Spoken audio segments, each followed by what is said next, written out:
नमस्कार। देश और दुनिया की खबरों के साथ मैं निधि हाजिर हूँ एमपी न्यूज पर। और सबसे पहले बात करेंगे भारत के गुजरात की, जहां पर प्रधानमंत्री नरेंद्र मोदी ने कुछ नई सौगातें दी हैं गुजरात को। बताते हैं आपको। प्रधानमंत्री नरेंद्र मोदी ने शनिवार को वीडियो कॉन्फ्रेंसिंग के जरिए गुजरात को 3 अहम परियोजनाओं की सौगात दी। उन्होंने कहा कि आज किसान सूर्योदय योजना, गिरनार रोपवे और देश के बड़े और आधुनिक कार्डियो हॉस्पिटल्स गुजरात को मिल रहे हैं। ये तीनों एक प्रकार से गुजरात की शक्ति, भक्ति और स्वास्थ्य के प्रतीक है। प्रधानमंत्री ने कहा, बिजली के क्षेत्र में बरसों से गुजरात में जो काम हो रहे थे वो इस योजना का बहुत बड़ा आधार बने हैं। एक समय था जब गुजरात में बिजली की बहुत किल्लत रहती थी। 24 घंटे बिजली देना बहुत बड़ी चुनौती थी। गुजरात देश का पहला राज्य था जिसने सौर ऊर्जा के लिए 1 दशक पहले ही व्यापक नीति बनाई। साथ ही प्रधानमंत्री ने यह भी कहा कि जब साल 2010 पाटन में सोलर पावर प्लांट का उद्घाटन हुआ था, तब किसी ने कल्पना भी नहीं की थी कि एक दिन भारत दुनिया को वन वर्ल्ड वन ग्रिड का रास्ता दिखाएगा।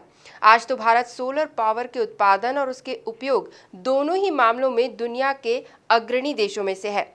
प्रधानमंत्री मोदी ने कहा कि बीते 6 सालों में देश सोलर उत्पादन के मामले में दुनिया में 5वें स्थान पर पहुंच गया है और लगातार आगे बढ़ रहा है। तो गुजरात को मिली नई सौगातें जनता के लिए एक बड़ी खुशखबरी, साथ ही साथ पूरे देश के लिए गर्व की बात है। बात करेंगे एक इंटरनेशनल अपडेट की, तो एक हादसे की खबर आपको दे दें। अमेरिकी नौसेना का एक विमान अलबामा राज्य में दुर्घटनाग्रस्त हो गया, जिसमें उसमें सवार 2 पायलट्स की मौत हो गई। नौसेना के अधिकारियों ने ये जानकारी दी है, इस बात की पुष्टि की है। अलबामा स्थित WKRG टीवी ने एक न्यूज रिपोर्ट में कहा कि US navy T-6B taxon 2 trainer विमान दुर्घटना का शिकार हुआ है। शुक्रवार शाम को फॉली शहर के पास ये हादसा हुआ है। दुर्घटना की पुष्टि करते हुए अमेरिकी नेवल एयरफोर्स ने ट्वीट कर कहा कि एक अमेरिकी नौसेना T-6B टेक्सन 2 विमान आज शाम लगभग 5 बजे फॉली अलबामा में दुर्घटनाग्रस्त हो गया। दुर्घटना में एयर क्रू बच नहीं सके।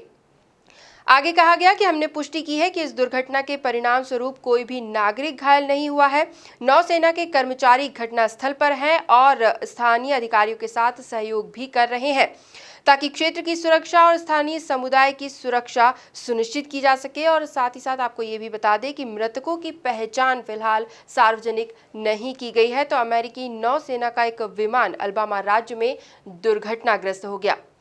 खास खबरों में फिलहाल इतना ही, लेकिन लगातार अन्य खबरें एमपी न्यूज पर बनी हुई है। आप भी बने रहिए हमारे साथ, देखते रहिए एमपी न्यूज। धन्यवाद।